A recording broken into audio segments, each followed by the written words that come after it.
Guys অনেকেই জানে কিন্তু আমরা ওমানের সামনে খুলে দিবে, তো অনেকে রিকোয়েস্ট করতেছিলেন, বলতেছিলেন যে সুপার মার্কেটে কয় ঘন্টার ডিউটি বা কয় টাকা স্যালারি। অনেকে বলতেছিলেন যে বারবার শপে কেমন স্যালারি বা কয় ঘন্টার ডিউটি, বা টেইলারের দোকানে কয় ঘন্টার ডিউটি বা কয় টাকা স্যালারি, বা হসপিটালে ক্লিনার্সের কাছে কয় টাকা স্যালারি বা কয় ঘন্টার ডিউটি।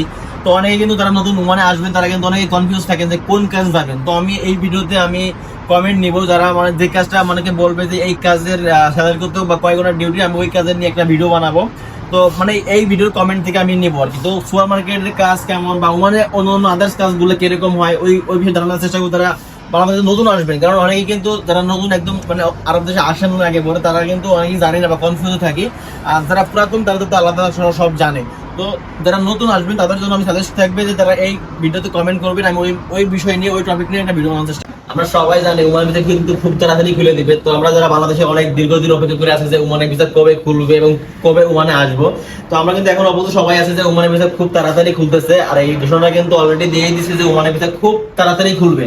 তো বিশেষ করে আমরা যারা বাংলাদেশের আছি, যারা দীর্ঘদিন অপেক্ষা করে আছি যে ওমানে আসবো এবং কাজ করবো, তো যারা নতুন মানুষ তাদের জন্য আমি বলতেছি, যারা পুরান মানুষ তারা তো অবশ্যই জানেন যে ওমানের মানে ওমানের কাজ কি, মানে কি কাজ করলে ভালো হবে বা কোন কাজ আসলে স্যালারি বেশি পাওয়া যাবে বা কি কাজটা সুবিধা বেশি। কিন্তু তারা পুরান মানুষ, তারা ওমান থেকে চলে গেছেন, তারা কিন্তু অবশ্যই জানেন।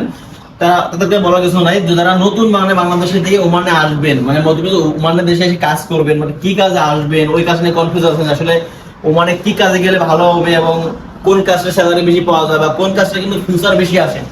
তো আমি আমার এই ভিডিওর কমেন্টে জানাবেন যে কি কাজে আসলে সব থেকে বেশি টাকা ইনকাম করা যায় এবং শান্তিতে থাকা যায়, মানে আরব দেশে ওমানে কোন কাজটা সব থেকে বেটার। তো যারা নতুন তারা কিন্তু অনেকে কনফিউজ আসলে আমি কি কাজে যাবো। অনেকে যারা মানে যাদের ফ্যামিলি এখানে আসে বা আত্মীয় স্বজন আছে, যদি তাদের মাধ্যমে আসে তো অন্য হিসাব।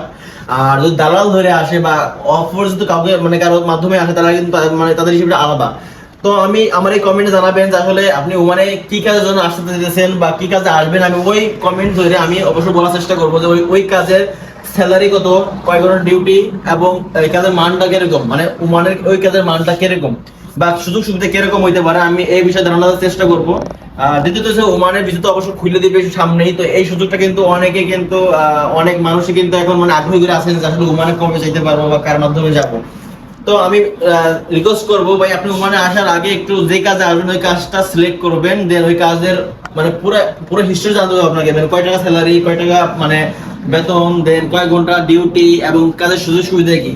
তো এটা জানার পরে আসবেন। এমনিতে ভিসা খুলে দিয়েছেন আর আপনি পাসপোর্ট জমা দিয়েছেন, টাকা জমা দিয়েছেন, লগে লগে অ্যাপয়েন্টমেন্ট এরকম করেন না। এরকম করলে কিন্তু আপনি আবার বিপদে পড়ে যাবেন, কারণ ওমানে কিন্তু দীর্ঘদিন ভিসা বন্ধ ছিল, প্রায় 2 বছরের অধিক ভিসা বন্ধ ছিল। আর ওমানে কিন্তু এখন প্রচুর পরিমাণে কাজের চাহিদা আছে। মানে ওমানে এই 2 বছরে মানে অনেক লোক মানে ওমান সরকার বা ওমানের আরবি থেকে কিন্তু অনেকে ধরে নিয়ে বাংলাদেশে পাঠাই দিচ্ছে, মানে ভিসা ছিল না, পতাকা ছিল না, অবৈধ ছিল।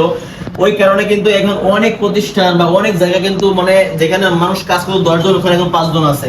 বা অনেকে কিন্তু মানে এখন মানে কাজের কর্মী সংকটে আছে। তো এখন যারা ওমানে আসবেন তারা কিন্তু ভালো একটা স্যালারি লিড করবেন, কারণ ওমানের এখন কাজের খুবই চাহিদা। তো আমি রিকোয়েস্ট করবো যারা বাংলাদেশে নতুন আসবেন, যারা মানে কোন কাজে আসতেছে ওই কাজটা আমাকে মেনশন করবেন, আমি ওই কাজের মানে ধরে কাজের আমি একটা ধারণার চেষ্টা করবো যাতে আপনার উপকার হয়। কারণ দালালরা কিন্তু আপনাকে অনেকে মানে ভ্রান্তি বলবে, মানে বেশি কম বললে আপনি কনফিউজ হতে পারেন। তো তারা মানে নিজেদের মাধ্যমে আসতেন বা নিজেদের পরিচিত কেউ আসছে মানে তাদের মাধ্যমে আসলে কোনো কথা না, কারণ তারা তো অবশ্যই আপনাকে সত্যিটাই বলবে যে আসলে কি মানে মানে কয়টা মানে কত টাকা স্যালারি বা কত টাকা ডিউটি। আর যারা গ্রুপ ধরে আসবেন বা কোম্পানিতে আসবেন, মানে চেনের না পরিচিত মানে মাধ্যমে আসবেন, তাদের জন্য আমি এই ভিডিওটা বানালাম। তো আমাকে জানাবেন যে কি কাজে আসবেন এবং কি কাজটা আপনার জন্য বেটার হবে, আমি বলার চেষ্টা করবো আপনাকে এই ভিডিওতে।